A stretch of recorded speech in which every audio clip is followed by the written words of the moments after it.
There's been a huge snowstorm, and Calvin says, "Wow, it really snowed last night. Isn't it wonderful?"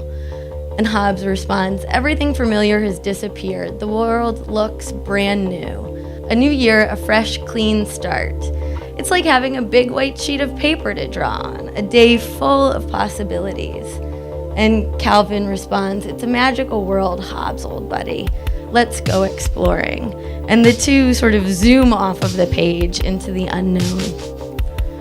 I think for many of us, to see the world with sort of fresh eyes and to see the world as magical, one place that we know to do that is in nature or the wild. I think part of what is described as magic is sort of not being able to make sense of what you're surrounded by or what's happening around you. And there's something about being in a really big, dramatic landscape that makes it sort of beyond human comprehension. All of a sudden, you're surrounded by a world that wasn't necessarily made by man's hand. I'm a bit of a fresh kills junkie. It was the largest landfill in the world for most of the 20th century. It's one of the only man-made things that you can easily see from space. I think it's the third highest point on the eastern seaboard, and at the height of operations, it received about 29,000 tons of trash a day, which, to put that in perspective, is enough trash to fill the Empire State Building. New York City is currently turning Fresh Kills into the second largest park in the city. I spend a lot of time thinking about the relationship between humans and wildlife, particularly in urban settings. That's sort of what fascinates me the most. What is the primary reaction you guys feel upon seeing this creature? Yeah, a little bit of disgust, repulsion, fear, loathing. Poor cockroach. But this is one of the best adapted creatures in an urban setting. Another species, the Norway rat, like the cockroaches, came on a boat. And so they probably arrived with the very first Europeans. And they're an example of a phenomenon called commensalism. An association between two organisms in which one benefits and the other derives neither benefit nor harm. It comes from the Latin mensa, which means to share a table. So they're sharing our table, they're eating our scraps, and they're living among us. Here's an interesting case. That is a common raven nesting on a bridge girder in Queens. Typically a very shy bird around humans, typically associated with true wilderness. This is emblematic of the wilderness. There's now 3 or 4 pairs breeding in New York City. This is Phoenix. He came from California. 2 things happened to him. Unfortunately, he flew over some sort of stack that produced superheated air. All his feathers were singed. He had no tail. He had no wing feathers when he came in. Another rehabilitator had received a call for him. They put him on a plane and transferred him to us because they knew he was going to be non-releasable. He also had a broken right wing that didn't recover well enough to be released. So we knew he was going to be an educational bird. They're very, very common on the West Coast. They're common everywhere in the country. New York is just starting to see them, New York City or Long Island, but they're a very common bird throughout the whole country. They're to the point that they're considered vermin on the West Coast. I know there are companies out west that have to exterminate them when they're on Air Force bases or around airports. If they nest, they're not permitted to be around areas like that. And we receive calls from companies that actually have to, kill them.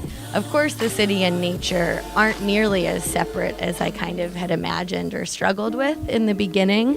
One community that I found really interesting is a community called Fox Beach, and they are actually on Staten Island's eastern shore. 3 people died in Fox Beach during Hurricane Sandy, and many of the homes in Fox Beach that stand there today are on land that's still zoned as wetlands. These homes here were actually pushed off of their foundation by the storm surge and deposited in the middle of the wetlands that surrounded them. If you looked out towards Coney Island, you would see 2 islands right there, Hoffman and Swinburne. And this seal would be over on Swinburne, waving its flipper at you. And it might move in and enjoy Fox Beach soon. There's about 250 harbor seals roughly around the 5 boroughs. They've returned after a long absence. I don't know if it's accelerating or more visible or just people are paying attention to it, but this phenomenon of creatures adapting to urban settings within our lifetime. Together, From our home out in Massapequa in Nassau County, we run a nonprofit volunteer wildlife rescue organization. It's a small operation. You're seeing the brunt of it right here. This is the backbone with Kathy doing the majority of the medical care. We're licensed by the state and federal government to take in orphan and injured wildlife, native wildlife to Long Island and New York State. And our goal is to release them back into the wild as soon as possible. If we're going to sort of be able to effectively respond to climate change or sea level rise, I think we have to fundamentally think about changing our relationship with the ocean and with the coast. And I think that also means recognizing that at this point, nature has sort of become yet another product of man. And there's something kind of similar happening right now with wild animals that are seemingly symbolic of wilderness, not like the rat or the cockroach, but like this coyote, for example.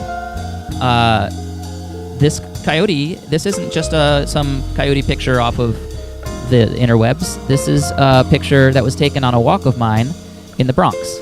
We take in approximately 1,000 animals a year. It goes through different seasons. The spring and the summer is baby season. The fall and winter becomes adult, injured, or starving animals that we're seeing in right now. And when possible, we return them back where we found them from. If it's a dangerous spot, we wouldn't return the animal back to it because it makes no sense. We just put our time and effort into saving an animal's life. We'll relocate it to a safer spot. But usually we try to bring an animal back to where it originated from. Part wolf, part coyote. They're actually coy wolves. They hunt in packs. They howl. They're quite large and tall. They have many wolf-like characteristics. So if it fires up your imagination, we have essentially wolves in New York City again, although they're hybrid coy wolves. And so there's all these different relationships, and we're a part of all these relationships. Nature isn't something separate from us. We are always playing a role, whether indirect or very direct. If the waves crash up against the beach, eroding dunes and destroying homes, it's not the awesome power of Mother Nature. It's the awesome power of Mother Nature as altered by the awesome power of man, who has overpowered in a century the processes that have been slowly evolving and changing of their own accord since the earth was born. And in order to really make our peace with that, I think that we have to start to reimagine the way that we interact with nature and the ocean. And I think we can learn a lot from Fox Beach in terms of how to start doing that. Thank you.